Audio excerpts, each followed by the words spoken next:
ಅಣ್ಣ ಅಮ್ಮ ತಗೊಳ್ಳಿ ಅಕ್ಕ ಅಣ್ಣ 10 ರೂಪಾಯಿ ಅಣ್ಣ ಅಣ್ಣ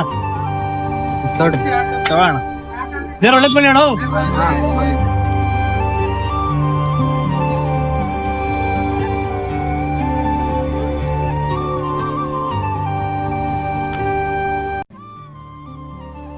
ಥ್ಯಾಂಕ್ಸ್ ಅಣ್ಣ.